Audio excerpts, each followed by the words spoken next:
शिया मुसलमानों को माइनॉरिटी के सभी सेवाओं में हिस्सेदारी मिलने की मांग को लेकर मुंबई में शिया मोलनाओं की अहम मीटिंग।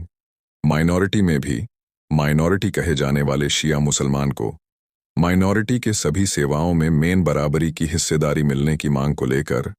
मुंबई में शिया मौलाना के एक डेलीगेशन ने माइनॉरिटी डिपार्टमेंट के एक डेलीगेशन से मुलाकात की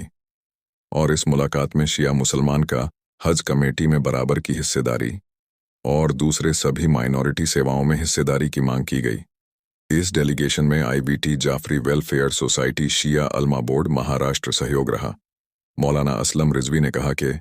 शिया मुसलमान को हज कमेटी के साथ दूसरे सभी इदारों में हिस्सेदारी मिलनी चाहिए। इस मांग को लेकर CM से मुलाकात का आश्वासन भी दिया है। इस प्रोग्राम में इदरीस मुल्तानी प्रेसिडेंट BJP महाराष्ट्र मिनियटी मोर्चा, एजाज देशमुख मेंबर महाराष्ट्र स्टेट हज कमेटी, जुनेद खान, वसीम खान और हज कमेटी महाराष्ट्र के मेंबर अफजल दाऊदानी और महाराष्ट्र उल्मा बोर्ड के सदर मौलाना असलम रिजवी और महाराष्ट्र भर से बहुत से मौलाना इस कार्यक्रम में भाग लेकर अपना सहयोग दर्शाया।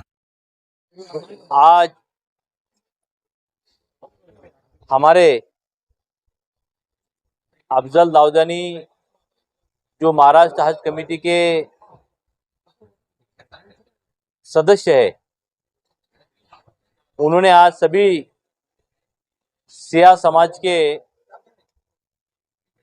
महाराष्ट्र के कुछ मौलाना इनके आज यहाँ पर एक मस्जिद में बैठक रखी थी। उस बैठक में आज अनेक विषयों पर चर्चा हुई, मौलानों से बातचीत हुई, उनकी समस्या जो उन्होंने बताया है समाज के लिए, वो समस्याओं की उनका सुना गया और हमारे महाराष्ट्र के जो शिया समाज के नेता है अफजल दाऊदानी जी, इनके नेतृत्व में सभी समस्याओं को दूर करने के लिए हमारे महाराष्ट्र के उप मुख्यमंत्री आदरणीय देवेंद्र जी फडणवीस साहब इनके नेतृत्व में एक जल्दी ही बैठक हम सभी शिया समाज के मौलाना यानी धर्मगुरु के साथ लेंगे और सभी समस्या छुटवाने के लिए हम सभी हमारे साथ आए हुए सभी पार्टी के हमारे वरिष्ठ को छुड़ाने के लिए पूरी तरीके से कोशिश करेंगे। और आज सभी हमारे महाराष्ट्र के शिया समाज के धर्मगुरु मौलाना ने शब्द दिया है कि वो हमारे नेता अफजल दाऊदानी साहब के साथ पूरी ताकत से खड़े रहेंगे, उनको मदद करेंगे और जल्दी एक शिया समाज का मेड़ावा लेने की भी आज बात हुई है। वो मेड़ावे के बारे में भी जल्दी बात होकर वो भी मेड़ावा यहाँ पर पूरी तरीके से पूरा हो। बिस्मिल्लाहिर्रहमानिर्रहीम। आज का दिन हम सब के लिए बहुत अहम था, क्योंकि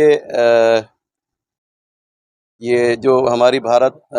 सरकार है स्टेट की, इसके बहुत ही इम्पोर्टेंट माइनॉरिटीज़ के नुमाइंदे आज उन्होंने ख्वाहिश जाहिर की थी कि हम ये चाहते हैं कि शिया उलमा से मिलें। उसकी वजह ये थी कि शिया कम्युनिटी के एक बहुत ही होनहार एक्टिव जवान जनाब अफजल दाऊदानी साहब की मुसलसल ये कोशिश है और तकरीबन 3-4 साल से तो मुझसे इन्होंने ख़ुद ही बताया कि हम ये चाहते हैं कि शियों के वो राइट्स जो अक़लियत को दिए जाते हैं, माइनॉरिटीज़ को दिए जाते हैं, वो राइट्स जो हैं, वो हुकूक़ हमको भी मिलने चाहिए। ये उन्वान था और अल्हम्दुलिल्लाह आई थिंक 50-60 लोग उलमा तो कम से कम रहे होंगे, ज़्यादा उलमा 70-80 उलमा और उतने ही तकरीबन जो प्रेस वाले और तमाम जो है अफराद मौजूद थे। उन्वान ये था कि हमने हुकूमत के नुमाइंदों से ये मुतालबा किया है, हमने उनकी हिमायत नहीं की, जैसा कि एक इल्ज़ाम हम पर ये लगाया जा रहा है कि ये BJP को सपोर्ट करने के लिए ये 70-80 उलमा जमा हुए हैं। ऐसा नहीं है, बल्कि हमने खुल कर ये कहा कि हमारा एजेंडा ये है कि वो राइट्स, वो मुराआत, वो फैसिलिटीज़ जो अक़लियत को मिलती है गवर्नमेंट की तरफ से, वो शिया कम्युनिटी को भी मिलना चाहिए, क्योंकि अक़लियत में जो लोग अक्सरियत में यानी हमारे सुन्नी भाई, हम चाहते हैं जैसे उनको वो रियायतें मिलती हैं शियों को भी मिलना चाहिए। और अल्हम्दुलिल्लाह अफजल दाऊदानी साहब की ये मेहनत जो कई साल से इसमें लगे हुए थे कि शियों के लिए भी उनके हुकूक मिलने चाहिए, शियों को भी उनके हुकूक मिलने चाहिए। इंशाअल्लाह बहुत दूर नहीं है, बहुत जल्दी हम सबको ये मालूम होगा कि हज कमेटी में, शिया वक्फ बोर्ड में, उर्दू एकेडमी में और मौलाना आज़ाद जो कॉरपोरेशन है उसमें हमारी कहीं पर भी नुमाइंदगी नहीं, और है भी तो तकरीबन ना के बराबर है। हम अगर 20 से 25% हैं तो कम से कम इतने ही हमारे नुमाइंदे हर जगह होने चाहिए। ये आज का मुतालबा है, ये डिमांड है, और इंशाअल्लाह इस मुतालबे पर अफजल दाऊदानी साहब कोशिश करेंगे। और शिया उलमा बोर्ड महाराष्ट्र इस सिलसिले में अगर आप कोशिश करेंगे तो याद रखिएगा, अगर आप कोशिश करेंगे तो आज शिया उलमा बोर्ड महाराष्ट्र ये ऐलान कर रहा है कि हर तरह से वो आपका साथ देगा उसी वक्त तक जब तक आप हमारे शिया लोगों का साथ देंगे। और आज ये भी तय पाया है कि अपने हुकूक को लेने के लिए, न ये कि सपोर्ट करने के लिए, अपने हुकूक को लेने के लिए हम लोग मुख्यमंत्री या मसलन सीएम के पास, चीफ मिनिस्टर के पास